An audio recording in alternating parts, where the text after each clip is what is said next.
بھائی کچھ نہ کچھ وقت نکال کے ہاتھ اٹھا کے اللہ کے سامنے گڑ گڑایا کریں. آج ہم لوگوں نے دعائیں مانگنا چھوڑ دی ہیں. جب انسان اللہ کے سامنے دعا مانگتا ہے وہ اللہ سے باتیں کرتا ہے. اگر توجہ سے دعا مانگے, دعا ایسی چیز ہے کہ یہ اللہ اور بندے کا جتنا مضبوط کنیکشن بناتی ہے, اتنا کنیکشن دنیا کی کوئی اور عبادت نہیں بناتی.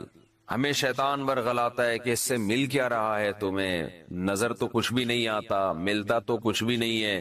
یہ شیطان کا بہت بڑا دھوکہ ہے, وہ بندے اور اللہ کے تعلق کو مضبوط نہیں ہونے دیتا. حضرت عمر رضی اللہ تعالی عنہ فرمایا کرتے تھے کہ مجھے اس کی زیادہ فکر نہیں ہوتی کہ میری دعائیں قبول ہو رہی ہیں کہ نہیں ہو رہی, مجھے زیادہ فکر اس کی ہوتی ہے کہ دعائیں مانگنے کی توفیق مل رہی ہے کہ نہیں مل رہی. دعائیں مانگنے کی توفیق مل رہی ہے اس کا مطلب قبول ہو رہی ہیں. تو فوکس تو اس کو کرو کہ دعا مانگ رہے ہیں کہ نہیں مانگ رہے. یہ کیسے ہو سکتا ہے کہ اس احکم الحاکمین کے سامنے ہاتھ اٹھاتے ہو اور وہ خالی ہاتھ واپس کرتا ہو. تو آج دعاؤں میں جان ختم ہو گئی, دعائیں مانگنا چھوڑ دی. تو یہ جو میں نے قرآن کی آیت پڑھی ہے, رمضان اور دعا کا آپس میں بہت گہرا تعلق ہے, بہت گہرا. جب انسان اللہ کے لیے کوئی عبادت کرتا ہے, کوئی قربانی دیتا ہے, اللہ کا نام قرآن میں ہے شکور, قدردان. شکور کسے کہتے ہیں؟ قدردان. آپ تھوڑا کرو وہ اس کی قدر بہت زیادہ کرے. کچھ لوگ ناقدرے ہوتے ہیں نا, آپ کچھ بھی کر لیں ان کے لیے کہتے ہیں نا ناقدرہ ہے, میری بات کو ویلیو ہی نہیں دیتا, میرے احسان کو ویلیو ہی نہیں دیتا. اس لیے علماء کہتے ہیں کہ افطار کے وقت دعا کرنی چاہیے. کیوں؟ آپ نے سارا دن اللہ کے لیے ایک قربانی دی ہے. یہ بڑی بات ہے. آپ کی نظر میں شاید اس کی ویلیو نہ ہو, اللہ کی نظر میں اس کی بڑی ویلیو ہے کہ میرا بندہ نے مجھے دیکھا نہیں ہے اور اس نے سارا دن میرے لیے کھانا پینا چھوڑ دیا. کیا کر رہے ہیں؟ ہاں یہ مکھی تنگ کر رہی ہے, لیکن اتنا ایسے نہ پکڑیں کہ مکھی سے زیادہ آپ تنگ کرنا شروع کر دیں.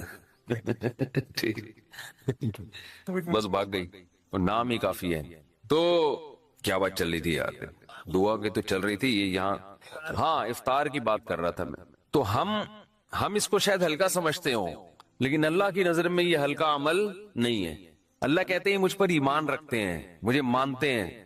اگر اللہ کو نہ مانتے ہوتے تو کوئی کسی کے کہنے پر کھانا پینا, آج کل تو لوگ ڈاکٹروں کے کہنے پہ نہیں چھوڑ رہے.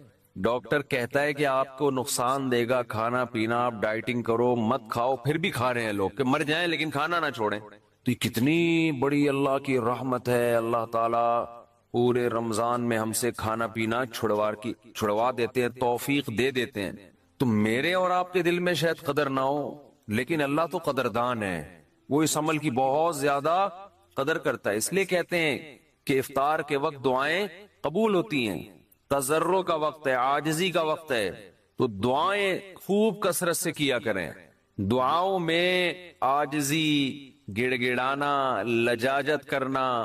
نبی صلی اللہ علیہ وسلم نے فرمایا دعا رو کے مانگو, اور رونا نہ آئے تو رونے جیسی صورت بنا لو, صورت بنا لو رونے جیسی.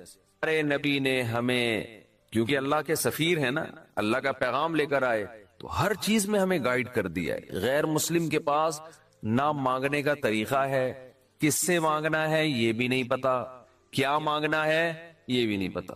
کبھی ادھر جا کے مانگ رہا ہے, کبھی ادھر جا کے مانگ رہا ہے, یہ بھی نہیں پتا مانگنا کس سے, کیسے مانگنا ہے. کوئی یوں مانگ رہا ہے, کوئی کسی اور اسٹائل سے مانگ رہا ہے, یہ بھی نہیں پتا.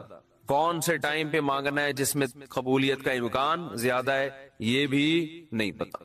تو اللہ کے حبیب صلی اللہ علیہ وسلم نے ہمیں یہ بھی بتایا مانگنا کیا ہے, یہ بھی بتایا کس ٹائم پہ مانگنے کی فضیلت زیادہ ہے, اور یہ بھی بتایا مانگنا کیسے ہے, دل کی کیفیت کیا ہونی چاہیے, ظاہر کی کیفیت کیا ہونی چاہیے. تو سب سے زیادہ دیکھو, اللہ سے محبت ایک دفعہ دل میں تھوڑی سی چنگاری پیدا ہو گئی نا, تھوڑا سا تعلق اللہ سے کنیکشن بحال ہو گیا, اس کا دنیا میں سب سے پہلا فائدہ ملتا ہے سکون.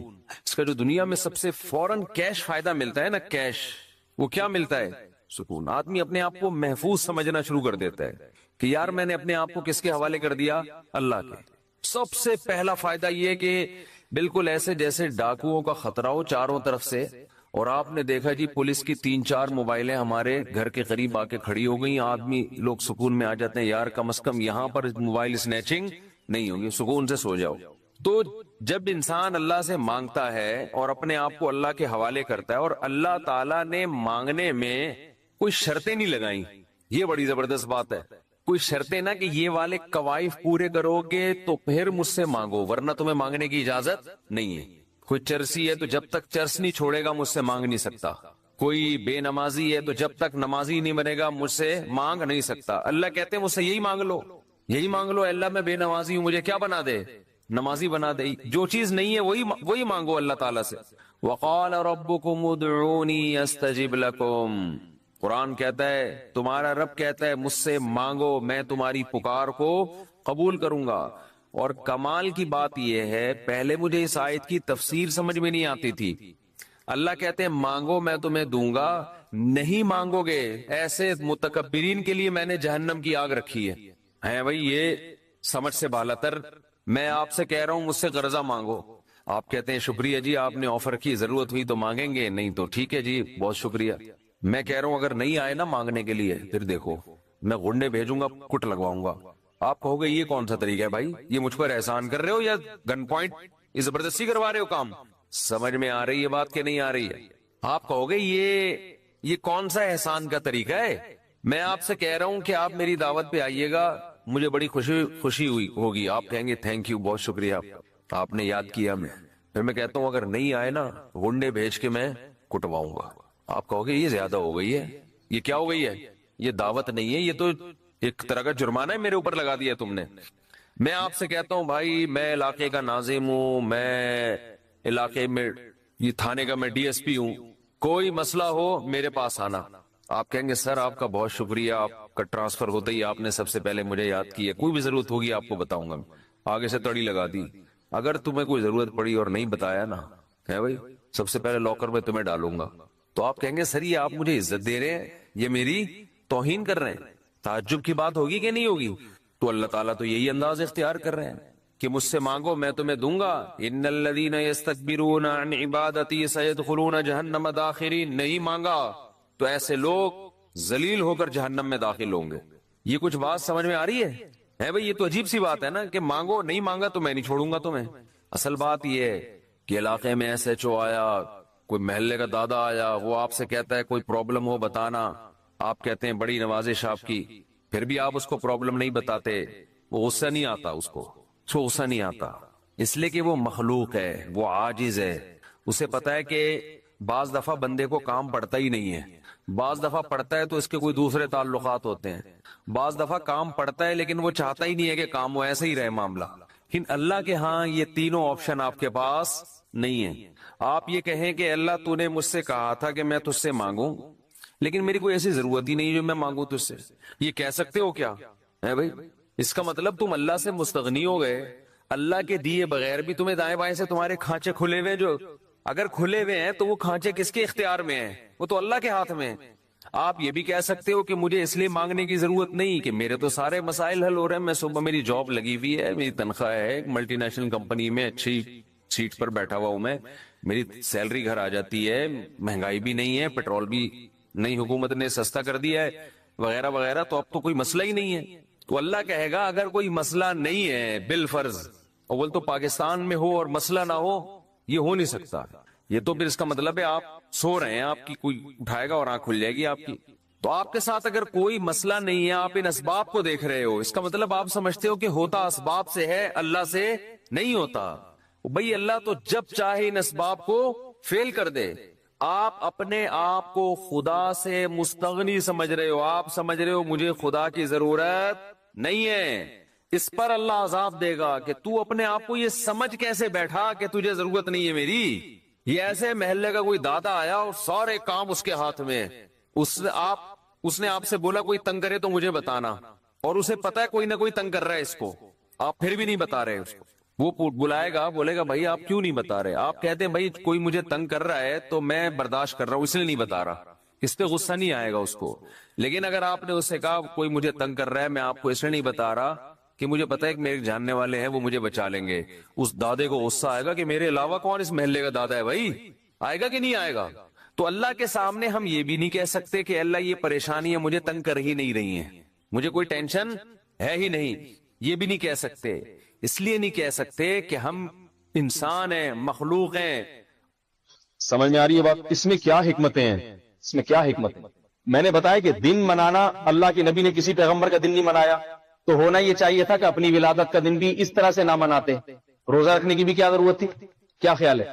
نہ رکھتے روزہ، لیکن روزہ رکھا۔ آج 15ویں صدی میں اس کی حکمت سمجھ میں آ رہی ہے، 15ویں صدی میں اس میں آپ نے اشارہ دے دیا، آپ صلی اللہ علیہ وسلم نے۔ دیکھو روزہ اور عید کبھی جمع ہو سکتی ہیں؟ بولو بھائی، روزہ اور عید جمع ہو سکتے ہیں؟ اس کی میں چند مثالیں دیتا ہوں۔ عید الفطر کے دن روزہ رکھنا جائز ہے؟ گناہ کبیرہ ہے یا نہیں ہے؟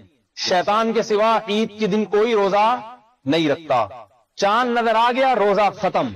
بقرعید کے 3 دنوں میں، بلکہ 4 دنوں میں، چوتھے دن تک عید کے اثرات رہتے ہیں۔ عید تو 3 دن میں ختم ہو گئی، چوتھے دن صرف اثرات باقی ہیں عید کے، اس دن بھی روزہ رکھنا حرام، کیونکہ خوشی اور روزہ جمع نہیں ہو سکتے۔ خوشی انسان کو کھانے پینے کی طرف لے کر آتی ہے، اور روزہ انسان کو کھانے پینے سے روک دیتا ہے۔ کیا خیال ہے؟ تبھی آپ نے کبھی نہیں دیکھا ہوگا کہ آپ کے بچے کی ولادت ہوئی ہو، آپ نے لوگوں کو خوشی میں روزہ رکھوایا ہو؟ کبھی دیکھا؟ لوگ آتے ہیں فوراً مٹھائی کا مطالبہ کرتے ہیں نا۔ کیا خیال؟ بھائی آپ کے یہاں سنے بچے کی ولادت ہوئی، مٹھائی کھلا رہے ہو نہیں کھلا رہے؟ آپ کبھی یہ کرتے ہیں کہ آپ کے یہاں بچے کی ولادت ہوئی ہے، کل پھر ہم سب مل کے روزہ رکھیں گے نہیں رکھیں؟ آپ کے امتحان میں 100 میں سے 100 نمبر آ گئے، کتنے روزے رکھیں گے ہم؟ آپ کوئی شکرانے کے طور پہ، عبادت کے طور پہ روزہ رکھ لے ایک الگ بات، لیکن خوشی سے فوراً دماغ کہاں جائے گا؟ کھانے پینے کی طرف۔ عید نام ہے خوشی کا، عید نام ہے خوشی کا۔ عید الفطر کے دن روزہ رکھنا کیوں حرام؟ اس لیے کہ عید کے دن اگر تم نے روزہ رکھا تو جس دن کو خدا عید کا کہہ رہا ہے، تم نے اس کے خدا کی بنائی ہوئی عید کو تسلیم نہیں کیا اس کا۔ کیونکہ عید کے دن اگر روزہ رکھو گے تو پھر مزہ تھوڑی آئے گا، سوکھے سوکھے عید الفطر مل رہے ہیں، نہ کھا رہے ہیں نہ پی رہے ہیں، آدمی کہتا نہ ہی آتی تو اچھا تھا۔ ٹھیک ہے، ایسی بات ہے۔ بقرعید کے دن عید بھی خوشی بھی ہے اور گوشت بھی نہیں کھا رہے۔ تو آپ صلی اللہ علیہ وسلم نے پیر کے دن کہ میری ولادت کا دن روزے کا دن تو ہو سکتا ہے، اب اس دن کو عید کہنا حماقت اور بے وقوفی ہے، کیونکہ روزہ اور عید جمع نہیں ہو سکتی۔ اس کی ایک اور مثال دوں آپ کو میں، یہ بڑی ٹیکنیکل قسم کی باتیں، تو غور سے سنیں، یہ شاید آپ کو کتابوں میں شاید نہ ملیں۔ جمعہ کا دن بھی مجازی عید ہے، جمعے کے دن بھی کیا ہے؟ مجازی عید۔ نہاتے ہیں، دھوتے ہیں، خوشی ہوتی ہے، سب جمع ہوتے ہیں، خطبہ ہوتا ہے، جیسے عید الفطر عید الاضحیٰ میں خطبہ ہوتا ہے نا، ایسے ہی جمعے کے دن بھی خطبہ ہوتا ہے۔ عید الفطر عید الاضحیٰ میں 2 رکعتیں ہوتی ہیں، جمعے میں بھی 2 رکعتیں ہوتی ہیں، اس لیے سب فقہاء نے جمعے کے دن کو مجازی عید کہا ہے۔ اب چونکہ مجازی عید بن گیا، اس لیے حدیث میں آتا ہے کہ جمعے کے دن کو روزے کے ساتھ خاص نہ کرو، روزہ رکھنے سے منع کر دیا جمعے کے دن کو۔ خاص کرنے کا مطلب یہ کہ کوئی پہلے سے رکھتا آ رہا ہے اگر روزے، ٹھیک ہے رکھ لے، اسپیشلی جمعے کے دن اس نیت سے روزہ رکھے کہ جمعے کا دن چونکہ مقدس دن ہے، اس میں روزے کا زیادہ ثواب ملے گا، اس لیے میں روزہ رکھوں گا، یہ منع ہے، شریعت میں جائز نہیں۔ جمعے کا دن مقدس ہے، لیکن صرف اس دن کو خاص کر کے روزہ رکھنا جائز نہیں ہے، حدیث کی روح سے اور فقہاء کرام کے فتاوی کی روح سے۔ سمجھنے بات کو بھائی، لہذا اس سے بھی پتا چلا کہ مجازی عید یعنی جمعہ جس میں عید کا شائبہ تھا، اس دن کو روزے کے ساتھ خاص کرنے سے منع کر دیا، کیونکہ مجازی عید اور روزہ بھی جمع نہیں ہو سکتے، مجازی عید اور روزہ بھی جمع نہیں ہو سکتے۔ تو اب میرے بھائی، اگر آپ نے ماننا ہے کہ 12 ربیع الاول تاریخ پیدائش ہے نہیں، فرض کر لیا ہے، تو پھر اس دن روزہ تو رکھا جا سکتا ہوگا، ورنہ وہ بھی جائز نہیں ہے، وہ میں اس کی وجہ بتاؤں گا۔ وہ اس لیے جائز نہیں ہے کہ نبی علیہ السلام نے پیر کے دن تو روزہ رکھا ہے، 12 ربیع الاول کو آپ نے روزہ نہیں رکھا، لہذا جو دن نبی نے روزہ رکھ کے بھی نہ منایا تو اس کو روزہ بھی رکھنا خاص کر دینا وہ بھی جائز نہیں ہے۔ لیکن اگر کسی نے منانا ہی ہے اور حدیث سے حوالہ پیش کر رہا ہے تو پھر اس کو روزہ رکھنا پڑے گا، اور روزہ رکھ لیا تو پھر اس کو عید کا دن کہنا اس کے لیے جائز نہیں، پھر وہ عید کا دن نہیں ہو سکتا، حرام ہے اس کو پھر عید کا دن کہنا، کیونکہ عید اور روزے کا اجتماع عقل اس کو تسلیم نہیں کرتی، عقل تسلیم نہیں کرتی۔ نہیں یاری بات سمجھ۔ ایک اور دلیل آپ کو ٹیکنیکل قسم کی دوں میں، اس سے بھی پتہ چلتا ہے کہ پیر کا دن یا ولادت کا جو دن ہے اس میں عید کا عنصر نکالا گیا ہے، نکالا گیا۔ دیکھو عیسائی یہودی جو تھے ان کے لیے مقدس دن کون سا تھا؟ سب حضرات بتائیں۔ ہفتہ۔ اور یہودی اس وقت آسمانی مذاہب میں سب سے پرانی قوم ہے، حضرت موسیٰ علیہ السلام کے متبعین، ہفتے کا دن ان کے لیے مقدس، مجازی عید، چھٹی کا دن، عبادت کا دن، ٹھیک ہے نا، ہفتے کا دن تھا۔ یہودیوں کے بعد کون سی قوم دنیا میں آئی؟ عیسائی۔ اللہ نے عیسائیوں کے لیے کون سا دن رکھا؟ اتوار کا۔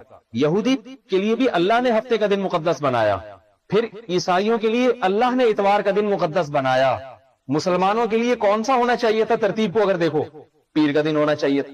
شاید اس میں یہ حکمت ہو، پیر کا دن چونکہ یوم ولادت ہے، چونکہ یوم ولادت ہے، کہیں مسلمان اس لیے یہ نہ سمجھنا شروع کر دیں کہ ہمارے نبی اس دن پیدا ہوئے لہذا اس لیے اللہ نے اس دن کو مقدس بنایا ہمارے لیے۔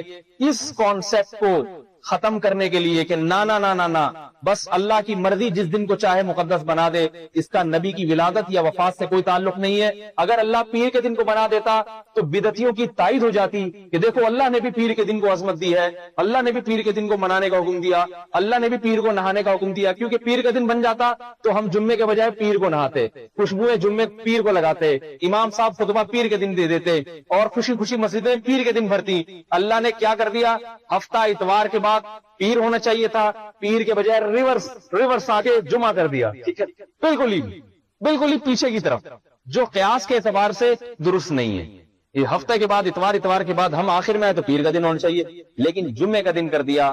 اس میں یہی حکمت کہ ولادت کے دن منانا اور وفات کا دن منانے کا تصور مسلمانوں کے دماغوں سے نکل جائے ہمیشہ۔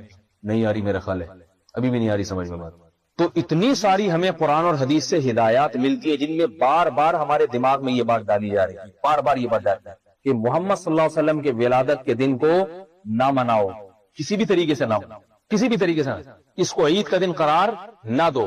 اور دیکھ لیں اسلام نے بھی تو ہمیں خود عیدیں دے دی نا، حدیث میں آتا ہے لِكُلِّ قَوْمٍ عید، ہر قوم کے لیے ایک عید ہے اور ہمارے لیے دو عیدیں ہیں، محمد صلی اللہ علیہ وسلم نے فرمایا۔ وہ کون سی عیدیں ہیں؟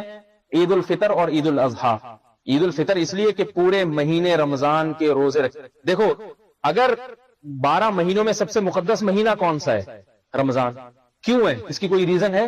ممکن ہے کوئی کہے کہ بھئی رمضان میں اللہ نے قرآن کا نزول فرمایا اس لیے، تو قرآن کا نزول ربیع الاول میں بھی تو ہو سکتا تھا، اللہ نے اس کے لیے رمضان کو سلیکٹ کیوں کیا؟ یہاں پتہ چلتا ہے کہ اللہ رب العزت بھی ربیع الاول کے مہینے کو رمضان پر فوقیت نہیں دے رہے، رمضان کو بنایا گیا، حالانکہ اس میں کسی نبی کی ولادت یا کسی نبی کی وفات کا تصور نہیں ہوئی ہو، اتفاقی طور پہ غلط بات، رمضان کو بنا دیا، بس بنا دیا ہماری مرضی۔ اب کوئی اللہ سے ہی نہیں پوچھ سکتا کہ رمضان کیوں، اللہ فرماتے میں نے بنا۔ پیدا محمد صلی اللہ علیہ وسلم ربیع الاول میں ہوئے، لیکن مقدس مہینہ کون سا بنایا گیا؟ رمضان کا مہینہ۔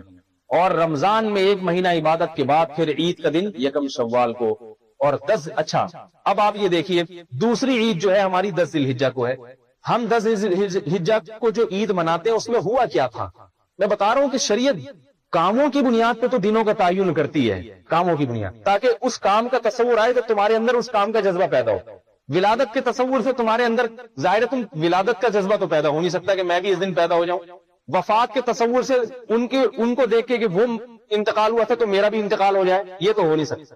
کسی نے کوئی کسی خاص دن قربانی دی ہو، اس دن کو محفوظ کر لیا گیا تاکہ جب وہ دن آئے گا تمہارے اندر بھی قربانی کا جذبہ پیدا ہو جائے۔ ہمیں ابراہیم علیہ السلام کی یاد منانے کا حکم ہے یا نہیں ہے؟ محمد صلی اللہ علیہ وسلم کے بعد اہل سنت والجماعت کا اتفاق ہے کہ تمام پیغمبروں میں سب سے اونچا مقام حضرت ابراہیم علیہ السلام کا ہے۔ وَاتَّبِعْ مِلَّةَ إِبْرَاهِيمَ حَنِيفًا، نبی علیہ السلام کو حکم دیا کہ اب ابراہیم علیہ السلام کے دین کی پیروی کریں۔ کتنا بڑا مقام دے دیا۔ حضرت ابراہیم علیہ السلام کی یاد کو باقی رکھنے کے لیے اللہ نے نہ تو ابراہیم علیہ السلام کی ولادت کے دن کو سلیکٹ کیا اور نہ ہی ابراہیم علیہ السلام کی وفات کے دن، کہ بھئی ولادت کے دن اللہ فرماتے تھے کہ جس دن ابراہیم علیہ السلام پیدا ہوئے اس وقت تمام اسلامی ملکوں میں چھٹی ہونی چاہیے تاکہ لوگوں کو پتہ چلے ابراہیم علیہ السلام پیدا ہوئے۔ تو اس پتہ چل کے کیا ہو جاتا؟ وہ تو ویسے ہی پتہ ہوئے بھئی، اس سے ہم عملی لحاظ سے کوئی فرق نہیں پڑنا تھا۔ اللہ چاہتے ابراہیم علیہ السلام کی یاد منانے کے لیے حکم دے دیتے کہ جس دن ابراہیم علیہ السلام کی وفات ہوئی ہے وہ دن منایا جائے، اس دن جو ہے نا وہ یہ کام کیے جائیں، لیکن اس سے کیا تصور آتا؟ ان کا انتقال ہوا ہے، اس سے عملی کوئی جذبہ پیدا نہیں ہوتا۔ اللہ نے حکم دیا ابراہیم علیہ السلام کی یاد منانے کے لیے وہ تاریخ جس دن ابراہیم علیہ السلام نے اللہ کے نام پہ اپنے بیٹے کے گلے پہ چھری پھیری تھی، اس تاریخ کو متعین کر دیا گیا کہ تم بھی ابراہیم علیہ السلام کی یاد میں 10 تاریخ کو، کیونکہ یہ کام 10 تاریخ کو ہوا تھا 10 ذی الحجہ کو، تم نے بھی 10 ذی الحجہ کو جانوروں پہ کے گلے پہ چھری پھیرنی ہے اس جذبے کے ساتھ کہ ہمیں اپنی اولاد جیسی محبوب چیز کو بھی اللہ کے راہ میں قربان کرنا پڑا تو ابراہیم کی یاد میں وہ بھی قربان کر دیں گے. نہیں یہی بات سمجھ میں. یہ تمام تاریخیں جو اسلام نے متعین کی ہیں یہ بتا رہی ہیں کہ اسلام مسلمانوں کو عملی زندگی سے منسلک کرنا چاہتا ہے, عملی زندگی سے, تاکہ ہر قربانیوں کو محفوظ کیا جا رہا ہے. 10 محرم کو ہم روزہ رکھتے ہیں. 10 محرم کو اس دن یہودیوں کو فرعون سے نجات ملی تھی. فرعون سے نجات کیوں ملی تھی؟ حضرت موسیٰ علیہ السلام اور بنی اسرائیل کی قربانیوں کی برکت سے قربانی دی, صبر کیا انہوں نے, لہذا اللہ نے ظالم فرعون سے نجات. تو یہودی رکھتے تھے اس دن روزہ. اللہ کے نبی نے فرمایا ہم موسیٰ علیہ السلام کے زیادہ حقدار ہیں. آپ نے نہیں فرمایا کہ ہم موسیٰ علیہ السلام کی یوم پیدائش اور یوم وفات پہ روزہ رکھیں گے. نہ, جس دن قربانیوں کا صلہ مل رہا ہے تاکہ فوراً مسلمان کا ذہن کیا جائے گا کہ ان کی قربانیوں کے بدلے ان کو اتنی بڑی ظالم سے نجات مل سکتی ہے. ہم اگر اللہ کی راہ میں قربانیاں دیں گے, صبر کریں گے, تو ہمیں بھی اللہ کی رحمت سے دنیا اور آخرت میں بڑی بڑی نعمتیں ملیں گی. سمجھ رہے ہیں بھائی بات؟ تو اس لیے ولادت منانے کا یا وفات منانے کا اسلام میں تصور نہیں ہے. ایک بات تو یہ ہو گئی. اس پر اور بہت کچھ ہے لیکن عقل مند کے لیے اتنی بات ہی کافی ہے. اور پہلی بات تو میں نے بتایا جیسے 12 ربیع الاول تو تاریخ ولادت تو بنتی نہیں ہے کسی حساب سے. بعض علماء نے وفات کا کہا ہے, وفات کا مان لیا تو پھر تو بات ہی ختم ہو گئی. وفات کو کوئی ناچتا ہے, اس دن انتقال ہوا تھا ناچ رہے, اور اویس قادری کے گانے سن رہے ہیں, پتہ نہیں کیا کیا سن رہے ہیں, عجیب عجیب نعتیں آ رہی ہیں مارکیٹ. دوسری بات یہ کہ اسی سے منسلک ہیں چند اور باتیں. دیکھو ایک بات یاد رکھو, لوگ کہتے ہیں کہ یہ علماء اختلافی باتیں کیوں چھیڑتے ہیں ممبروں میں بیٹھ. ایک تو بڑا مسئلہ یہ ہے کہ ایک دفعہ ایک بزرگ کا مضمون آیا ملامتی فرقہ. اس مضمون کا نام تھا ملامتی فرقہ, اور لکھا کہ علماء مولویوں کا جو فرقہ ہے ملامتی ہے, یہ کچھ بھی کرے لوگوں نے انگلیاں اٹھانی ہے. اگر آپ حق کو نہیں بیان کرتے ممبر سے, آپ نہیں بتاتے کہ صحیح مذہب کیا ہے, غلط مذہب کیا ہے, صحیح بات کیا ہے, غلط بات کیا ہے, تو لوگ کہتے ہیں مولوی گونگے ہوتے ہیں, یہ بس مزے کی باتیں کرتے رہتے ہیں عوام کی مطلب کی, اور بتاتے ہی نہیں صحیح کیا ہے غلط کیا ہے. اور اگر وہ بتانا شروع کرتے ہیں کہ نہیں وہ فلانا مسلک فلانا فرقہ یہ بات غلط کر رہا ہے, لوگ کہتے ہیں دیکھو فرقہ واریت کی باتیں کرتے ہیں ممبر پہ بیٹھ, بس یہ سمجھتے ہیں ہم ہی صحیح ہیں, دنیا میں باقی سارے غلط ہیں. تو نہ خاموش رہنے میں لوگ خوش ہیں نہ بولنے میں لوگ خوش. اگر علماء کے پاس غربت ہو, پیسے نہیں ہے بیچاروں کے پاس, سائیکلوں پہ آ رہے جا رہے ہیں, تو لوگ کہتے ہیں مولویوں کو دیکھو کیسے پسماندہ ہو, یہ کیا قوم کی اقتدا کریں گے, ایک موٹر سائیکل کے پیسے تو ان کے پاس ہیں نہیں, ٹھیک ہے, یہ قوم کے رہبر پھٹے پرانے کپڑے پہنتے ہیں, اتنی تو ان کو تمیز نہیں ہے, کوئی کپڑے اسی لیا کریں بیٹھ کے, اس طریقے کروا لیا کریں, اس طریقے پیسے نہیں ان کے پاس, غریب غربا. اور اگر لینڈ کروزر میں گھومنا شروع کر دے, یہ مولوی ہمارے نبی صلی اللہ علیہ وسلم کے تو کپڑے پیمند لگے ہوتے تھے 6-6 8-8, اور گدھے کی سواری میسر نہیں تھی, کھانے کو روٹی میسر نہیں تھی, یہ نلی نہاریاں کھا رہے ہیں, یہ ہر جمعرات کو جاوید نہاری پہ پہنچے ہوئے ہوتے ہیں اور مغز ڈال کے کھا رہے ہیں, اس میں لینڈ کروزر میں گھوم رہے ہیں. اور بھی بولنے والا تھا لیکن مناسب نہیں ہے. 4 شادیاں کی ہوئی, 4 بیویاں رکھی. ایک دفعہ میں نے کسی کو کہا 3 تو میں نے کی ہے نا, اس لیے مجھ پہ طنز کر رہا تھا, وہ بدنظری کر رہا تھا, میں نے اس کو روکا, بھائی بدنظری نہیں کرو. ارے مولوی ایسی بولتے خود 4 شادیاں کر کے بیٹھے ہوئے, ہمیں ایک کو بھی دیکھنے سے منع کرتے ہیں, ٹھیک ہے, خود 4 شادیاں, بلکہ وہ تو مبالغے میں کہہ رہا تھا خود 8 شادیاں کر کے بیٹھے ہوئے, اور ہمیں کوئی عورت جا رہی اس کو دیکھنے بھی نہیں دیتے. تو انہوں نے عالم نے بڑا پیارا مضمون لکھا کہ مولوی کا فرقہ ہی ملامتی ہے. ملامتی کا مطلب یہ کچھ بھی کر لے لوگوں نے انگلیاں بہرحال اٹھانی. پیسے ہوں تو یہ تانا کہ نبی کے پاس تو غربت تھی, 2 وقت کا کھانا میسر نہیں تھا, یہ 3 وقت پیٹ بھر کے کھاتے ہیں, ٹھیک ہے نا. اور نہیں ہو پیسے تو غربت کے تانے کہ ہر وقت چندوں پہ ہی مدرسوں کو چلاتے ہیں, مسجدوں کے چندے اور یہ چندے مختلف قسم کی. اور حق کو بیان کرو کہ بھئی فلاں غلط کہہ رہا ہے, یہ بات صحیح ہے, تو یہ دیکھو اپنے سوا کسی کو صحیح سمجھتے ہی نہیں ہے, پھر خوارج میں ڈال رہے ہیں. خاموش رہو تو یہ حق بات بیان ہی نہیں کرتے, گونگے بنے رہتے ہیں. تو اس لیے ایسے میں آپ کو ایک چھوٹا سا واقعہ سنا کے بس پھر مختصر اپنی بات سمیٹتا ہوں کہ میرے ساتھ بھی ایسا ہی معاملہ ہے. میرے ساتھ بڑا پھونک کے قدم رکھنا پڑتا ہے کہ کیا بولے کیا نہ بولے. میرا ارادہ نہیں تھا ربیع الاول پہ باتیں کرنے کا, ایک تو میں پہلے ہی بیان کر چکا ہوں کافی اس بارے میں, اور پھر ربیع الاول سے سمجھدار لوگوں کو پتہ ہے کچھ بھی نہیں ہے یہ, ٹھیک ہے نا. صحابہ میں نہیں تھا, تابعین میں نہیں, اسلاف کے دور میں نہیں تھا, لیکن پھر میسج بھی آپ بات کریں بولیں, تو میں نے کہا چلو تھوڑا سا بتا دیتے ہیں کیا ہو. لیکن حقیقت یہ ہے کہ ایک آدمی تھا نا, آج ہماری مثال ایسے ہے, ایک آدمی تھا, باپ اور بیٹے سفر کر رہے تھے, سواری کے لیے صرف ایک گدھا ان کے پاس, سواری کے لیے صرف ایک گدھا. بچہ چھوٹا تھا تو باپ نے ترس کھا کے بچے کو گدھے پہ بٹھا دیا اور خود پیدل چلنے لگا. بچہ ہے تھک جائے گا. تھوڑا گزرا ہے تو لوگوں نے کہا یہ دیکھو یہ اپنی اولاد کو کیا ادب سکھا رہا ہے, بچپن سے بگاڑ رہا ہے, خود پیدل چل رہا ہے اور بچے کو گدھے پہ بٹھایا ہوا ہے, اتنا پروٹوکول دے رہا بچے کو, پھر کہتے ہیں کہ اولاد بگڑ گئی, پھر بعد میں کہتے ہیں کہ اولاد ہماری بگڑ گئی. جب یہ تمیز سکھاؤ گے تو اولاد بگڑے گی نا. اس نے یہ تانے سنے تو بچے کو نیچے اتارا, خود گدھے پہ بیٹھ گیا. اب تھوڑا آگے گئے تو اگلا محلہ آئے تو لوگ کہنے لگے یہ اپنے باپ ہونے کا ناجائز فائدہ اٹھا رہے ہیں, اتنا معصوم کمزور سا بچہ اس کو پیدل چلا رہا ہے. ٹھیک ہے بڑا ہو جائے گا پھر خدمت کرے گا, ابھی چھوٹا بچہ ہے, خود بنا ہوا بیٹھا ہوا ہے اتنا, اور جناب اس بچے پہ ظلم کر رہا ہے. یہ نیچے اترا, اس نے کیا بچے کو بھی اپنے ساتھ بٹھا لیا کہ دونوں ہی بیٹھ کے جا. تھوڑا آگے گئے دیکھو ایک گدھا اور بندے دو چڑھ کے بیٹھے ہوئے اس کے اوپر. ظلم زیادتی کی انتہا دیکھو. کمزور جانور پہ ان کو رحم نہیں آتا, پریشان کہ کیا کریں بھائی, نہ اس طرح خوش. دونوں اتر گئے اور گدھے کو خالی. آگے گئے تو ایک محلے میں لوگوں نے کہا ان سے بڑا احمق آج تک ہم نے کوئی نہیں. سواری خالی ہے مگر کوئی بیٹھ نہیں رہا اس کے اوپر, گدھے کو پیدل لے کے جا رہے. گدھا تو ہوتا ہی سواری کے لیے. آگے ایک دریا تھا, اس نے اٹھایا, گدھا دریا میں پھینک, اب ایسے ہی ٹھیک ہے. تو یہ واقعی بیوقوف تھا جو اس نے گدھے کو دریا میں پھینک دیا. یہ تو واقعی ہم, اس کو چاہیے تھا کہ جو سمجھ میں آ رہا ہے کر لے, لوگوں کی انگلیوں کی پرواہ نہ کرے. لوگ جو انگلیاں اٹھا رہے ہیں بول رہے ہیں بولنے دے, ٹھیک ہے نا. تو ہم بھی یہی سوچتے ہیں کہ بھائی اب بولنا ہے تو جو سمجھ میں آ رہا ہے لوگوں سے مشورہ بھی لے لیتے ہیں, علماء سے بھی, پھر بول دیتے ہیں. جس کو پسند آ رہا ہے ٹھیک ہے, نہیں پسند آ رہا تو نہ آئے تو کہیں اور چلا جائے بھائی, ٹھیک ہے نا. ضروری تھوڑی یہیں الفلاحیہ مسجد میں ہی آ کے ہماری بیانہ سے, جہاں چلا جائے انشاءاللہ وہاں جہاں سے اللہ نے آپ کو مقدر میں ہدایت لکھی ہے وہاں سے آپ کو ہدایت ملے گی. یہ صرف محمد صلی اللہ علیہ وسلم کی مجلس تھی جس سے کسی کو نہ دھتکارا جا سکتا تھا, اور آپ علیہ السلام کا دھتکارا ہوا کہیں پنپ نہیں سکتا تھا. باقی محمد صلی اللہ علیہ وسلم کے علاوہ دنیا میں کوئی عالم بزرگ ایسا نہیں ہے کہ آپ ان کو چھوڑ دیں گے تو ہمیشہ کے لیے گمراہ ہو جائیں گے. اللہ والے دنیا میں ہر دور میں موجود رہے. ایک کی بات سمجھ میں نہیں آ رہی دوسرے پاس چلے جاؤ وہاں سے سمجھ میں آ جائے, لیکن علماء کا دامن چھوڑو نہیں. ادھر سے بھاگیں تو کسی عالم ہی کے پاس جائیں, ٹھیک ہے نا, اس کے پاس جا کے دین سیکھیں. خود سے کوشش کرنا کہ بس مجھے سب کچھ آ گیا, میں اپنی رائے سے میں سیکھوں گا, یہ غلط. اس سے آدمی گمراہ ہو جاتا ہے. تو میں جلدی جلدی بات کو سمیٹتا ہوں. دوسری بات یہ کہ نظر و نیاز سے متعلق بھی بعض لوگوں نے ایس ایم ایس بھیجے ہیں کہ اس پہ بھی کچھ روشنی ڈالیں کہ نظر و نیاز بنانا پیران پیر کے نام کی اور فلانے طرح کی چیزیں. اس میں ایک بات یاد رکھیں, نظر و نیاز جو ہے نا, نظر تو شریعت کا لفظ ہے, نیاز تو کچھ ہے ہی نہیں, لفظی بات کی ایجاد کردہ لفظ ہے. یہ نیاز کا لفظ ہی بعد میں ایجاد ہوا ہے.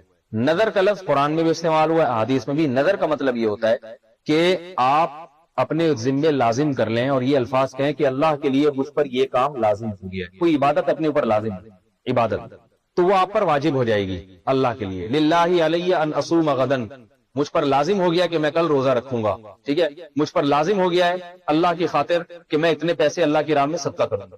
تو جب آپ نے یہ الفاظ کہے تو آپ کے ذمے واجب ہو جائیں گے. اور ایک ہوتی ہے یہ نظر منجس ہے, ایک ہے نظر معلق.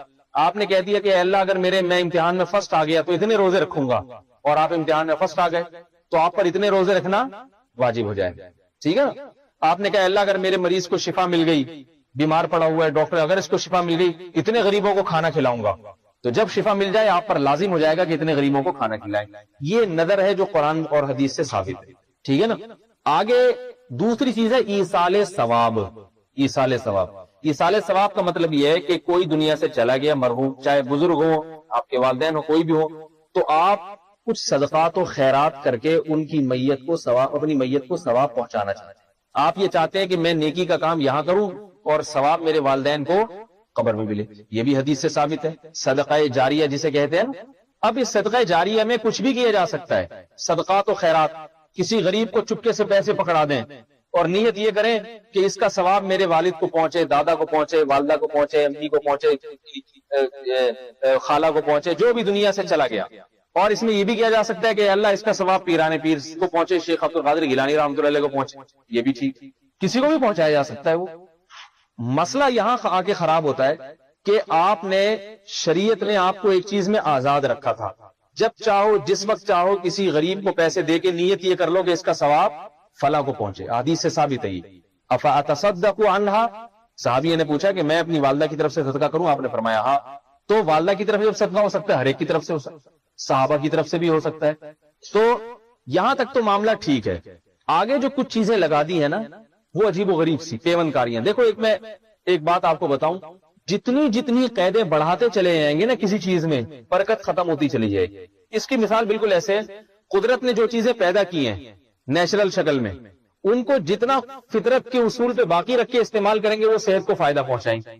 مثال کے طور پہ دیکھو، دودھ ہمیں اللہ نے دیا نا، بھینس دودھ نکالتی ہے، تو دودھ کے بارے میں ڈاکٹر کہتے ہیں آپ نے جب اس کو ابال لیا تو 35% اس کے وٹامنز ختم ہو جاتے ہیں، مر جاتے ہیں۔ لہذا صحیح طریقہ کیا ہے، قدرت نے جس شکل میں پیدا کیا فوراً تازہ تازہ پی جائیں آپ دودھ، تو آپ کی ہڈیوں کو ٹھا کر کے لگے گا جا کے، ٹھیک ہے نا؟ کیسے لگے گا؟ ٹھا کر کے، یعنی جزو بدن بن جائے گا مکمل۔ تبھی پہلے لوگ بڑے طاقتور ہوتے تھے، بھینس کا گائے کا دودھ نکالا پی گئے۔ ہمیں گرم اس لیے کرنا پڑتا ہے کہ ہم کافی گھنٹوں کا رکھا ہوا ہوتا ہے، اس میں جراثیم پیدا ہو جاتے ہیں، تو جراثیم کو مارنے کے لیے ابالتے ہیں، جراثیم تو مرتے ہیں لیکن بہت ساری اچھی چیزیں بھی مر جاتی ہیں اس کے اندر، ٹھیک ہے نا؟ اچھے جراثیم بھی مر جاتے ہیں، کیوں؟ جب ابل رہا ہے تو ہر ایک ہی ابل رہا ہے، وہ یہ تھوڑی دیکھ رہے ہیں کہ گرمائش کی کون سے کو مارنا ہے کون سے کو نہیں مارنا۔ تو جو چیز جتنی نیچرل شکل میں ہوگی اتنی ہی برکت اس میں زیادہ ہوگی۔ حکیم لوگ یہ کہتے ہیں کہ بادام کو تیل نکال کے پی جانا اس کے بجائے بادام خوب چبا چبا کے کھانا یہ زیادہ مفید ہے، کیونکہ بادام کو اللہ نے جو شکل دی ہے نا اسی شکل میں کھائیں گے تو فائدہ ہوگا۔ جیسے جیسے پروسیس سے گزرتا رہے گا اس کے فائدے کم ہوتے چلے جائیں گے۔ چنا ہے، چنا بیسن بنا کے روٹی کھائیں گے، اس میں غذائیت کم ہے، ڈائریکٹ چنے بھون کے چبائیں گے اس میں غذائیت زیادہ۔ اس کی درجنوں مثالیں ہیں، ڈاکٹر آپ کو بہت ساری مثالیں دے دیں گے۔ سیب ہے، آپ نے لیا اور خود چبا چبا کے کھا رہے ہیں آپ، اس میں فائدہ زیادہ ہے۔ جوس نکال کے پیئیں گے کچھ فائدے تو بڑھ جائیں گے، لیکن بنیادی فائدہ جس کے لیے اللہ نے سیب کو پیدا کیا اس مجموعی لحاظ سے جو زیادہ فائدہ ہے وہ کم ہو جائے گا اس کے اندر۔ سمجھ میں آ رہی ہے بات؟ یہ جو ہم کھاتے ہیں کینو مالٹے، اس کا جوس نکال کے پیو، اور ایک طریقہ کہ ایسے کینو مالٹے کھاؤ۔ کسی بھی ڈاکٹر سے پوچھ لیں وہ کہے گا کہ بھائی مالٹے کھانا، چبا کے کھا کے نگل لینا اس کے وہ جو اس کا کیا کہتے ہیں اس کو جو بھی ہے، ٹھیک ہے سمجھ گئے آپ لوگ، وہ زیادہ فائدہ مند ہے۔ اس میں بہت ساری چیزیں ایسی ہوتی ہیں جو پیٹ کے لیے مفید ہوتی ہیں، جوس بنا کے پی جانے میں وہ فائدہ نہیں۔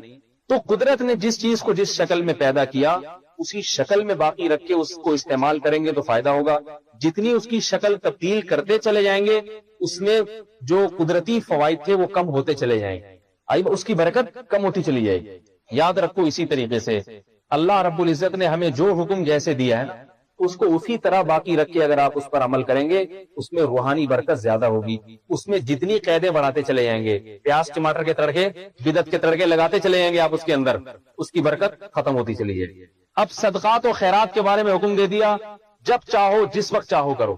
آپ نے اس کے لیے جمعرات کا دن متعین کر لیا کہ ہم فلانے پیر کی نیاز نکالیں گے جمعرات کے دن، تو آپ نے ٹماٹر کا تڑکا لگا دیا نہیں لگا دیا؟ بتاؤ بھائی، ڈالڈے کا تڑکا لگایا ایسے؟ قدرتی آئل جو اس کے اندر موجود تھا اس میں آپ نے کیا کر دیا؟ ڈالڈا میں ڈال کے تل دیا، تڑکا لگا دیا آپ نے اس کو۔ پھر آپ نے کہا کہ اس میں فلاں کھانا پکے گا، فلاں کھانا پکے گا۔ حالانکہ غریب کی حاجت پیسوں میں زیادہ پوری ہوتی ہے یا کھانے میں؟ ثواب کس چیز کا پہنچانا ہے؟ صدقے کا نا، اور صدقے کا مقصد کیا ہوتا ہے؟ غریب کی حاجت۔ تو جتنی حاجت غریب کی پوری ہوگی اتنا ہی ثواب زیادہ ملے گا۔ اب مجھے ایک بات بتاؤ، حاجت پوری ہونے میں پیسوں کا زیادہ دخل ہے یا روٹی کا؟ پیسوں کا۔ مثال کے طور پر آپ کو تنخواہیں جو ملتی ہے، کسی کو 20,000، کسی کو 40,000، کسی کو 1,00,000، اگر گورنمنٹ کہے کہ ہم 1,00,000 کے بجائے آپ کو 1,00,000 کا گندم دے دیں گے، روٹیاں، تندور سے 1,00,000 کی روٹیاں لے لیا کرو، خود بھی کھاؤ، یا گوشت دے دیں گے، یا آپ کو چیزیں بنا کے دے دیں گے، آپ کیا کہیں گے؟ مجھے قائد اعظم چاہیے۔ آپ کیا بولو گے؟ قائد اعظم۔ کیونکہ قائد اعظم کا فائدہ یہ ہے، قائد اعظم رہا میری نوٹ کہیں میرے خلاف کوئی مقدمہ چلا دیں قائد اعظم کی توہین کا، تو آپ کیا نوٹ کو ترجیح دیں گے؟ نوٹ کو ترجیح کیوں دیں گے؟ آپ کو پتا ہے بھائی میں اپنی ضرورت زیادہ جانتا ہوں، مجھے ₹1,00,000 ملیں گے، مجھے پتا ہے میں نے گھر میں پراٹھے کھانے ہیں، روٹی کھانی ہے یا مکئی کھانی ہے، ممکن ہے میں روٹی کھاتا ہی نہیں، میں چاول پہ گزارا کرتا ہوں، مجھے گھر میں AC لگوانا ہے، میری ضرورت کیا ہے؟ پیسے جس کے پاس ہوتے ہیں وہ اپنی ہر ضرورت پوری کر لیتا ہے آسانی کے ساتھ۔ تبھی امام ابو حنیفہ رحمہ اللہ تعالیٰ کا یہ مذہب ہے کہ فطرانے میں بھی، حدیث میں تو گندم کا حکم ہے نا، تو وہ فرماتے ہیں کیونکہ گندم اس زمانے میں رائج تھی، لہذا اگر کوئی گندم کے پیسے دے دیتا ہے تو یہ زیادہ ثواب کی بات۔ لیکن بعض علماء نے ظاہر حدیث کو دیکھا کہ نہیں بھی گندم ہی دینی پڑے گی، گندم کی قیمت نہیں دے سکتے۔ امام صاحب نے فرمایا کہ نہیں، قیمت دینے میں زیادہ فائدہ ہے، تو اس لیے قیمت گندم ہے، لیکن دلالت النص سے قیمت خود بخود اسی سے ثابت ہو جاتی ہے۔ امام نہیں فرماتے قسم کھا کے کفارہ، کسی پر قسم توڑ دی کفارہ لازم ہے، قرآن کہتے 10 غریبوں کو کھانا کھلاؤ۔ امام صاحب فرماتے ہیں کہ کھانے کے پیسے بھی دیے جا سکتے ہیں، بلکہ یہ زیادہ افضل ہے کہ پیسے دے دیے جائیں۔ اس پہ بعض لوگ اشکال کرتے ہیں امام حنیفہ پر کہ بھئی حدیث قرآن میں تو کھانا کھلانے کا حکم ہے۔ امام صاحب فرماتے ہیں کھانا کھلانے کا حکم ہے، لیکن کھانا کھلانے کا حکم کا مقصد کیا ہے؟ غریب کی حاجت پوری کرنا وہ پیسوں سے زیادہ پوری ہو جاتی ہے، لہذا دلالت النص سے پیسے دینا جائز ہے، کیونکہ اس سے وہ کھانا بھی خرید سکتا ہے کچھ اور بھی۔ اب سوال پیدا ہوتا ہے اگر یہ ہے تو قرآن نے پیسوں کا ذکر کیوں نہیں کر دیا؟ پھر قرآن یہ کہتے تھے 10 غریبوں میں اتنے گندم کے پیسے بانٹ دو، وہ اس میں حکمت یہ ہے کہ اگر پیسوں کا صراحتاً ذکر ہوتا تو پھر کھانا کھلانے کی اجازت نہ ہوتی، اس میں تنگی ہو جاتی۔ بعض لوگ پیسے نہیں خرچ کر سکتے، ان کے لیے کھانا کھلانا آسان ہوتا ہے، کیونکہ یہ کرنسی تو اب رائج ہوئی ہے نا، پہلے زمانے میں کرنسی کا اتنا رواج نہیں تھا، کسان کے پاس پیسے نہیں ہوتے، دراہم دینار نہیں ہوتے تھے، گندم کی بوریاں ہوتی تھی، اسے کہا جائے تو 2.25 کلو گندم پکڑا دے بس تیری جان چھوڑ جائے گی، یہ حکمت تھی۔ بات ایک الگ موضوع ہے، میں آپ کو ایک بات بتا رہا ہوں کہ بتاؤ میرے بھائی، غریب کی حاجت پیسے دینے میں پوری ہوتی ہے یا کھانا کھلانے میں؟ ہر آدمی کہتا ہے پیسہ چاہیے۔ ایک غریب ہے، اس کو آپ نے ایک بکرا 10,000 کا صدقے کے نام پہ ذبح کر کے گوشت کھلا دیا، اور ایک غریب ہے، اس کو آپ نے 10,000 کا بکرا ذبح کرنے کے بجائے 10,000 کی رقم پکڑا دی، تو غریب کس پہ زیادہ خوش ہوگا؟ 10,000۔ وہ کہے گا بھائی تم نے ایک بکرا کاٹ کے ذبح کر دیا، 4-5 دن میں ختم ہو جائے گا، 10,000 مجھے دے دیتے تو میں گندم بھی لے آتا، چاول بھی لے آتا، آٹا دال بھی لے آتا، پورے مہینے کا راشن لے آتا۔ میں پیسہ خرچ کرنا چاہیے۔ اب اگر کسی نے پیرانے پیر کے نام کو کی کوئی نیاز نکالنی ہے تو اول تو پیرانے پیر ہی کی کیوں، ان سے بڑے بڑے بزرگان دین اور بھی گزرے، انہی کو کیوں فکس کر لیا؟ ٹھیک ہے وہ بہت بڑے اللہ والے بزرگ تھے، پہلی بات انہی کو کیوں فکس کیا؟ نمبر 2 دن مخصوص کیوں متعین کر لیا، جمعراتی کو یا ہفتے ہی کو، جو مجھے تو دن معلوم نہیں کون سا، پھر 11ویں کو ہی نکالنا ہے۔ یہ دن آپ جو لگا رہے ہیں نا، یہ اپنی طرف سے زیادتی ہے۔ اور پھر سب سے بڑھ کر یہ کہ اگر آپ نے ثواب پہنچانے، نیاز نکالنی ہے تو غریب کو چپکے سے پیسے پکڑا دے۔ نبی علیہ السلام نے فرمایا سب سے بہترین صدقہ ہے دائیں ہاتھ سے دو تو بائیں کو پتا نہ چلے۔ پوری دنیا کو کیوں بتا رہے ہیں؟ چپکے سے کسی غریب چپکے سے پکڑا دیا تو یہ ہو جائے گا۔ یہ جس کی اس کو آپ نیاز کا نام دے دیں یا آپ صدقے کا نام دے دیں یا فلانے کی نام کی نیاز، کچھ بھی کہتے ہیں ہماری طرف سے، نہ شریف کی طرف سے نام کچھ بھی دیا جا سکتا ہے یہ صدقہ خیراتی۔ سمجھ میں آ رہی ہے بات؟ اور دوسری بات یہ کہ یہ بھی اس صورت میں ہے کہ آپ کی نیت اللہ کو راضی کرنے کی ہو اور ثواب فلاں بزرگ کو پہنچا رہے ہیں، لیکن اگر آپ کی نیت یہ ہے کہ میں یہ صدقہ اس لیے کر رہا ہوں کہ فلاں بزرگ کی روح کو خوش کرنے کے لیے، یہ شرک ہے، یہ غیر اللہ کے نام کی عبادت ہے۔ یہ سمجھنے بات کو، اس کی میں ایک مثال دیتا ہوں۔ دیکھو فقہ نے لکھا ہے ایک آدمی آ رہا ہے آپ کے علاقے میں، بڑا آدمی ہے، آپ نے اس کے نام پہ بکرا ذبح کیا، تو یہ جو ہم کہتے ہیں نا فلاں کے نام پہ بکرا ذبح کیا، اس کے 2 مطلب ہوتے ہیں۔ ایک مطلب تو یہ کہ فلاں چونکہ آ رہا ہے لہذا میں اللہ کے نام پہ جانور ذبح کر رہا ہوں اور گوشت میں اس مہمان کو کھلاؤں گا تاکہ تازہ گوشت بکرا کا اس کو کھانے کو ملے۔ یہ جائز ہے، جیسے کہ ہمارے گھروں میں ہوتا بھی ہے، کبھی مرغی ذبح ہو رہی ہوتی ہے کسی کے لیے، کسی کے نام پہ کبھی بکرا ذبح ہوتا ہے، نام اللہ ہی کا لیا جاتا ہے اور سمجھا بھی یہ جاتا ہے کہ اللہ کے نام پہ جانور ذبح ہو رہا ہے اور فلاں کو گوشت کھلا کے خوش کیا جا رہا ہے، ٹھیک ہے نا۔ لیکن اگر آپ کے نظریہ یہ ہے جیسے بعض علاقوں میں ہوتا ہے کہ فلاں پیر صاحب آ رہے ہیں ان کے نام کا جانور، یعنی یہ بتانے کے لیے کہ ہم نے آپ کے اعزاز میں اتنے جانوروں کو قربان کر دیا ہے آپ کے اعزاز میں، یہ شرک ہو جائے گا۔ کیونکہ جانور کا گلا کٹنا یہ اگر عبادت ہے تو یہ عبادت صرف اللہ کو خوش کرنے کے لیے ہو سکتی ہے، انسانوں کو خوش کرنے کے لیے گوشت کھلانا تو جائز ہے، جانور کو ذبح کرنا کسی انسان کو خوش کرنے کے لیے جائز نہیں۔ سمجھ میں آ رہی ہے بات؟ یہ عبادت بن جائے گی۔ تو مزاروں پہ جو لوگ جانور ذبح کرتے ہیں، بعضوں کی نیت تو یہ ہوتی ہے اللہ کے نام پہ اللہ کو خوش کرنے کے لیے، لیکن مزار کے گرد جو چرسی موالی بیٹھے ہوتے ہیں ان کو کھلانے کے لیے، یہی لوگ بیٹھے ہوتے ہیں مزاروں میں جا کے بھنگ پینے والے چرسی موالی بیٹھے ہوئے، تو جس کی یہ نیت ہے کہ باباؤں کے مزار پہ، داتا دربار کے مزار پہ جانور ذبح کر رہا ہے، کر بھی اللہ کے لیے رہا ہے، نام بھی اللہ کا لے رہا ہے، اور مقصد کیا ہے، مزار پہ جتنے بھی یہ موالی آئے ہوئے ہیں بھنگ پی کے بیٹھے ہوئے ہیں ان کو گوشت کھلاؤں گا، تو یہ عمل صرف بدعت ہوگا، شرک نہیں ہوگا۔ سمجھنے بات کو، بدعت ہے، گناہ ہے۔ گناہ اس لیے کہ جانور ذبح کرنا صرف عید اور بقرعید کے دن اور عقیقے میں تو عبادت ہے، اس کے علاوہ جانور ذبح کرنا کوئی عبادت ہے ہی نہیں۔ گوشت کھانے کے لیے ہے، گوشت کھانا ہے، کھلانا ہے تو ٹھیک ہے، ورنہ جانور کاٹتی ہے تو کچھ بھی نہیں ہوتا، اس سے بدعت ہو جائے گا۔ اور مزاروں پہ کرنا تو ویسے ہی بدعت ہے، کیونکہ وہ کھلا کس کر رہے موالیوں کو، ٹھیک ہے، جو آگے بیٹھے، جاؤ اچھے اچھے لوگوں کو کھلاؤ بیچارے جو محنت مزدوری کرتے ہیں۔ اور اگر نیت یہ ہے کہ اس قبر کے اندر جو بزرگ موجود ہیں میں جانور ذبح کر رہا ہوں، بے شک اللہ کا نام لے رہا ہوں اس جانور پہ، لیکن نیت ہے ان کو خوش کرنا، تو یہ اس کا مطلب ہے آپ نے اس کو معبود بنا لیا۔ ہم کس کو خوش کرنے کے لیے جانور ذبح کرتے ہیں؟ صرف اللہ کو۔ بقرعید کے دن کس کو خوش کرنے کے لیے؟ اللہ کی رضا کے لیے۔ آپ نے اس بزرگ کے لیے ان کے نام پہ جانور کاٹ دیا، اب یہ جانور کا گوشت بھی حرام، اس کے یہ غیر اللہ کے نام پہ ذبح ہوا ہوا جانور ہے، اس کا گوشت بھی حرام، اور یہ عمل کرنے والا مشرک اور کافر ہو گیا۔ تو اگر پیران پیر کی نام کی نیاز کوئی نکال رہا ہے اور نیت اس کی ہے کہ یہ اللہ کے لیے نیاز ہے، اور یہ جلیبیاں، دودھ جلیبیاں، مٹھائیاں جو میں کھلا رہا ہوں یہ اللہ کے لیے ہے، اس کا ثواب پیران پیر کو پہنچے، تو وہ بدعتی ہوگا، کافر اور مشرک نہیں ہوگا۔ لیکن اگر نیت یہ کہ یہ صدقہ میں ان کو خوش کرنے کے لیے کر رہا ہوں، پھر وہ کافر بھی ہو جائے گا، اس نے معبود بنا، عبادت کر لی، ان کی صدقہ ایک عبادت ہے جو صرف اللہ کے لیے ہوتی ہے، غیر اللہ کے لیے نہیں ہوتی۔ بدعت کیوں ہوگا یہ عمل؟ اس لیے کہ میں نے بتایا کہ دن مخصوص کر لیے اور کھانے مخصوص کر لیے، جو کام پیسوں سے ہو رہا ہے خام میں وہ اسی میں جلیبیوں پہ ہی لے کر آ رہا ہے۔ آج کل کیا جلیبیاں ہوتی ہیں، کچھ اور ہوتا ہے، بریانی زردہ ہوتا ہے، مختلف کھانے۔ اب آپ دیکھ لینا کہ 12 ربیع الاول کو آپ کے پاس مختلف قسم کے کھانے آئیں گے، مختلف قسم کی چیزیں آئیں گی۔ تو بات کافی لمبی ہو گئی ہے، بس آخر میں اور بھی ہے اس بارے میں بہت کچھ کہنے کے لیے، لیکن کیا ضرورت ہے آدمی کسی کے پیچھے ہاتھ دھو کے پڑا رہے، چھوڑو بس اتنا ہی کافی ہے۔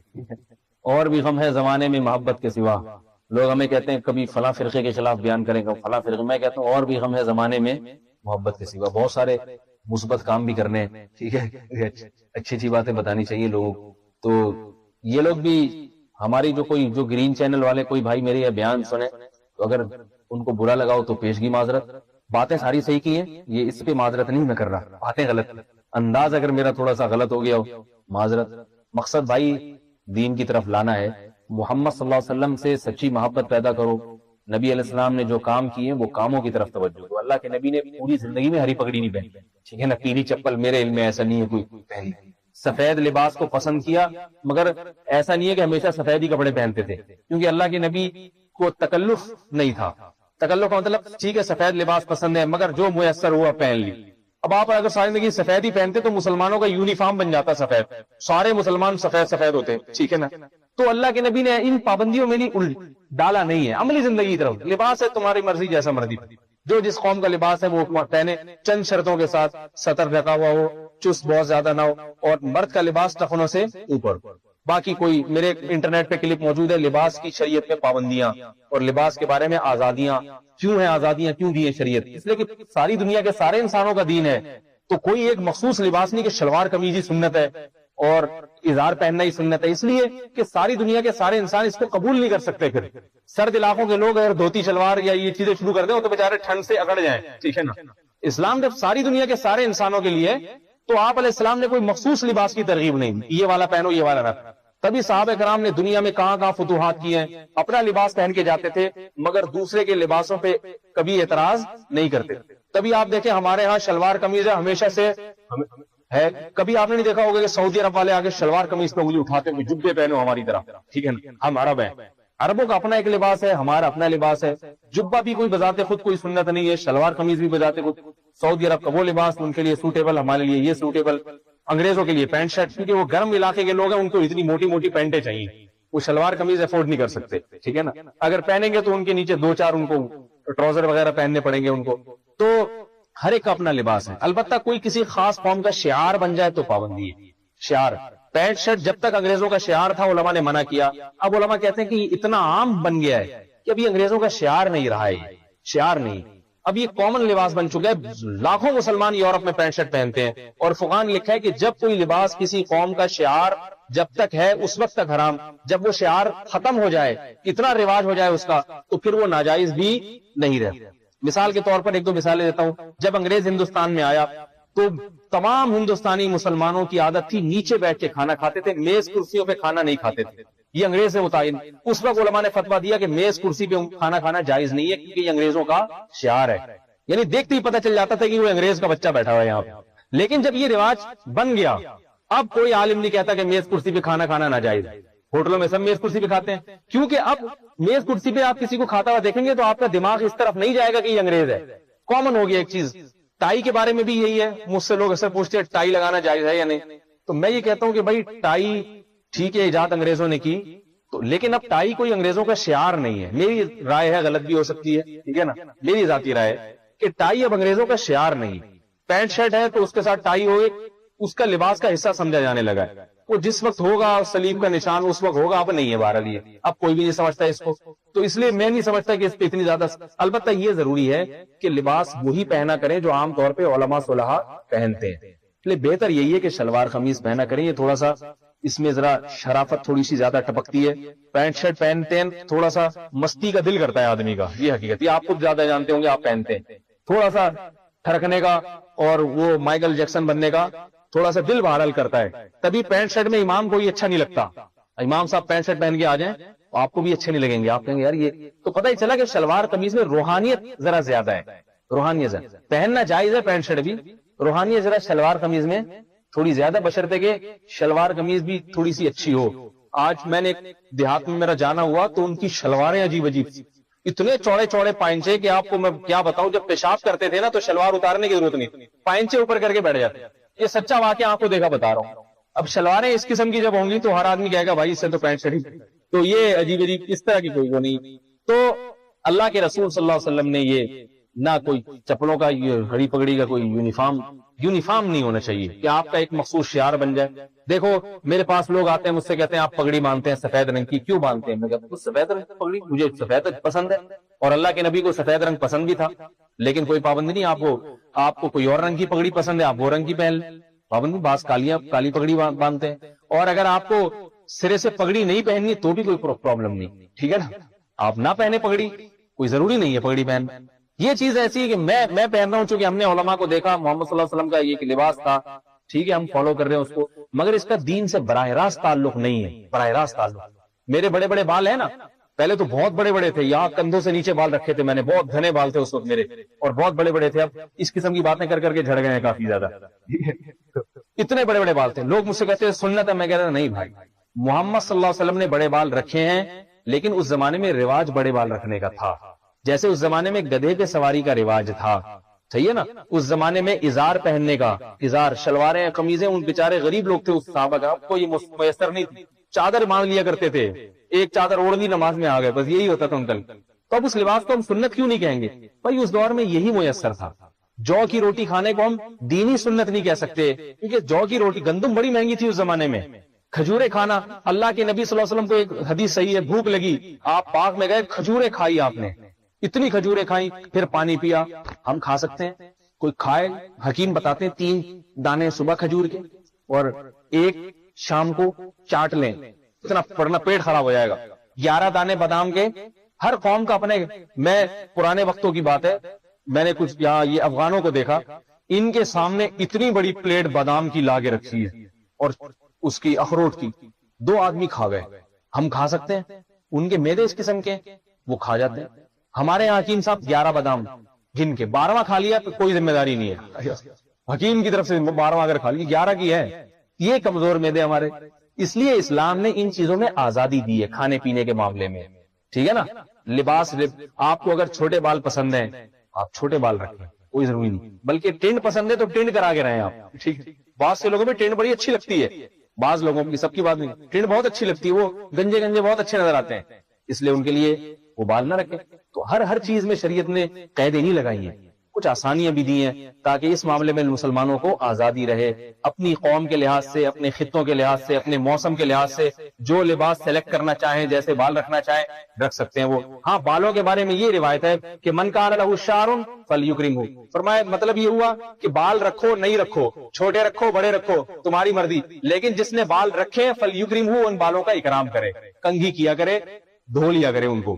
ہندوؤں پنڈتوں کی طرح، سکھوں کی طرح بڑے بڑے بال رکھے اور جوئیں لٹک رہی ہیں اس کے اندر، ٹھیک ہے نا، یہ اجازت نہیں ہے، یہ رہنمائی تو دی، بال رکھو نہیں رکھو تمہاری مرضی، رکھے ہیں دھونا پڑے گا ان کو، کنگھی کرنی پڑے گی ان کے اندر۔ اسلام مسلمانوں کو ایسا نہیں دیکھنا چاہتا کہ عجیب، جیسے وہ سکھوں کے ہوتی ہے نا بڑی بڑی مونچھیں اور داڑھی بڑھتی چلی جا رہی ہے اور سر کے بال، تو ایسا منظر جیسے جھاڑیوں کے پیچھے سے کوئی جھانک رہا ہے۔ میں نے ایک سکھ دیکھو، اتنی بڑی مونچھ ہے، گول گول بٹے ہوئے، داڑھی لامتناہی بڑھتی چڑھی آ رہی ہے، اور پھر سر کے بال بھی، صرف آنکھیں اتنی سی نظر آ رہی، بالکل یہ منظر جھاڑیوں میں چھپا ہوا کوئی بندہ دیکھ رہا ہے۔ اس لیے بتایا کہ بھائی تو بہت ساری چیزوں میں آزادی رکھی ہے، اس لیے لباس کے معاملے میں آزادی تو کیوں لوگوں کو زبردستی کے نیچے عشق مصطفیٰ ہے تو ہری ہونی چاہیے، چپل بھی پیلی ہونی، یہ یونیفارم بن جاتا ہے، دھڑے بندی پیدا ہوتی ہے۔ بعض خانقاہوں میں بھی یہ رواج ہے کہ مخصوص جو ہمارے پیر و مرشد کا لباس ہے سب نے وہی پہنا ہوا ہوتا ہے۔ ہمارے شیخ مفتی رشید احمد صاحب رحمۃ اللہ علیہ فرمایا کرتے تھے کہ یہ طریقہ صحیح نہیں، خانقاہ میں اگر شیخ صاحب کا جو لباس ہے تو سب نے وہی ٹوپیاں، وہی چپلیں، وہی، ایسا لگتا ہے کہ جیسے یہ فوراً دیکھ کے کیا لوگ بولیں گے کہ یہ فلاں خانقاہ کا ہے۔ ہمارے حضرت فرمایا کرتے تھے ایسا لباس رکھو کہ لوگ کہے کہ بھئی عام مسلمانوں کی طرح کا ایک مسلمان ہے، ایک الگ تشخص نہیں ہونا چاہیے آپ کا۔ میں نے دیکھا کچھ عرب آئے ہوئے تھے یہاں تبلیغی جماعت میں، شلوار قمیض میں گھوم رہے، میں نے کہا آپ تو جبے پہنتے، اس نے کہا کہ اللہ کے نبی نے شہرت کے لباس سے منع ہے۔ کیا مطلب؟ بھئی یہاں سارے شلواروں میں جبہ پہن کے سب دیکھیں گے اب شیخ کوئی آیا ہوا سعودی عرب سے، جیسے سب ہے، میں ویسے ہی نارمل ویسے ہی رہنا چاہتا ہوں۔ تو اگرچہ جبہ پہننا جائز ہے، یہاں ایسا نہ ہو کہ کوئی دبئی سے کوئی آیا وہ آپ اس کو شلوار قمیض پہنا دیں، ٹھیک ہے، لیکن اس عرب کی مجھے سوچ اچھی لگی، اس نے کہا میں ممتاز نظر نہیں آنا چاہتا لوگوں میں، جیسے سب لوگ ہیں تو مجھے میں بھی ایسے ہی رہ من کے رہنا، بلکہ یہاں تک کہ میں نے سعودی عرب سے آئے ہوئے عربوں کو دیکھا ہے کہ نماز میں رفع الیدین تک ترک کر دیتے ہیں، کانوں سے جاتے ہوئے ہاتھ نہیں اٹھا رہے۔ ہمارے حضرت کے ساتھ کسی نے نماز پڑھی، حضرت مفتی رشید احمد صاحب رحمۃ اللہ علیہ کے ساتھ، اس نے رکوع میں جاتے ہوئے رفع الیدین نہیں کیا، حالانکہ وہ حنبلی ہیں، رفع الیدین کرتے ہیں۔ تو ہمارے حضرت نے فرمایا کہ آپ نے کیوں نہیں کیا؟ انہوں نے فرمایا کہ جیسے سب پڑھ رہے ہیں تو میں چاہتا ہوں کہ منفرد نظر نہ ہوں میں، لوگ پھر مجھ سے پوچھیں گے، کیونکہ رواج نہیں ہے نا یہاں زیادہ۔ تو حضرت نے فرمایا کہ آپ سے یہاں کوئی نہیں پوچھے گا، آپ رفع الیدین کر لیا کریں آپ، ٹھیک ہے، ٹھیک ہے، باہر آپ احتیاط کریں، لیکن یہاں کر لیں، آپ سے انشاءاللہ یہ علمی جگہ ہے، سب علماء ہیں، سب کو پتا ہے کہ اختلافی مسئلہ ہے۔ تو اس لیے میرے بھائی اپنا کوئی الگ دھڑا، تہذب، فرقہ، لباس مخصوص فلاں خانقاہ کا ہے یا فلاں فرقے سے اس کا تعلق ہے، ایسا لباس نہ پہنے، جیسے نارمل مسلمان رہتے ہیں اسی طرح سے رہنا چاہیے۔ سمجھ میں آ رہی ہے نا بات؟ ہم مسلمان ہیں، بس یہی ہماری پہچان سب سے بڑھ کر ہے۔ تو اللہ تعالی ہمیں ان تمام چیزوں سے بچائے، اور ربیع الاول میں یہ حلوے مانڈے سے اجتناب کریں۔ لوگ بیانات گھنٹے گھنٹے سنتے ہیں، بولتے ہیں، پھر وہی بریانیاں چل رہی، جو نہیں بیٹھ رہے بیانات میں وہ چلا ہے، تو سمجھ آپ لوگ تو بیٹھ رہے ہیں، پھر وہی بریانی، گھر میں عورتوں کو سختی نہیں کرتے، پھر پک رہی ہیں بریانیاں، پھر حلوے مانڈے پک رہے ہیں، پھر وہ کھا بھی رہے ہیں کھلا بھی رہے ہیں، فائدہ کیا میرے بھائی؟ جی سوال کچھ پوچھیں، گھر پہ آنے نہ دیں، جو لے کر آ رہا ہے اسے کہیں بھائی ہم لوگ نہیں مناتے یہ دیں، ٹھیک ہے نا، اس کو منع کر دیں نا، آنے نہ دینا۔ جی کنڈے لگا کے لائٹیں جلانا واجب ہے، بجلی کے بل اتنے آ رہے ہیں تو غریب آدمی کیا کرے گا؟ خیر یہ تو میں نے ویسے ہی بول دیا ہے، یہ تو جائز ہے یا نہیں، علماء سے، دوسرے علماء سے پوچھیں، مجھے نہیں پتا۔ ایک دفعہ میں نے ویلڈنگ کرانی تھی، کنڈا ہی لگایا تھا 12 ربیع الاول میں جو کنڈے لگا کے لائٹیں جل رہی ہیں۔ دیکھیں اگر ایک چیز اجتماعی طور پہ ثابت ہو جاتی ہے تو سب کا ایک اجتماعی ضرورت، جیسے تقریبات ہوتی ہیں تو سب کنڈے لگاتے ہیں، سب کنڈے لگاتے ہیں۔ یہ کنڈا ایسا ہے، تقریبات میں جو کنڈے، سب کو پتا ہے کہ یہ بجلی چوری ہو رہی، لیکن اس چوری پہ سب راضی ہوتے ہیں، کیونکہ سب کو پتا ہے ہمارے ہاں جب تقریب ہوگی ہم بھی کنڈا لگائیں گے۔ تو میری رائے یہ ہے کہ یہ جو اجتماعی سطح پہ کنڈے لگائے جا رہے ہیں نا، ان میں قوم کو اعتراض نہیں ہوتا، سب نے لگانے ہیں، لہذا شاید اس میں چوری کا گناہ نہ ہو، میرا خیال یہ خیال ہے، لیکن آپ دوسرے علماء سے اس کی تصدیق کر لیں، شاید اس میں چوری کا گناہ نہ ہو، کیونکہ سب کو پتا ہے نا کہ ہمارے یہاں ہوگی تو ہم بھی لگائیں گے، تو سبھی ایک دوسرے کی بجلی چوری کر رہے ہیں، اور یہ ایسی چوری ہے جس پر سب کا گویا اتفاق ہو چکا ہے۔ تو گورنمنٹ، یہ حکومت کا مال تو کوئی نہیں ہوتا نا، عوام ہی کا مال ہوتا ہے، اس لیے یہ اس میں میرا خیال یہ کہ شاید یہ چوری نہیں ہے کنڈے، چاہے ربیع الاول کے جلسے ہوں یا کچھ بھی ہو۔ البتہ یہ ضروری ہے کہ یہ جلسہ کرانا 12 تاریخ کو اسپیشلی، اس پہ بحث ہونی چاہیے، کنڈے پہ زیادہ زور نہیں لگانا چاہیے۔ جب جلسہ کرنا ہے تو کنڈا تو کچھ نہ کچھ تو لگانا ہی پڑے گا نا، وہ تھوڑی کہ میٹر لگوائیں گے جلسے کے لیے الگ سے آگے۔ لہذا یہ ٹاپک ہونا چاہیے کہ اس دن اس طرح سے جلسہ کرنا جائز ہے یا نہیں۔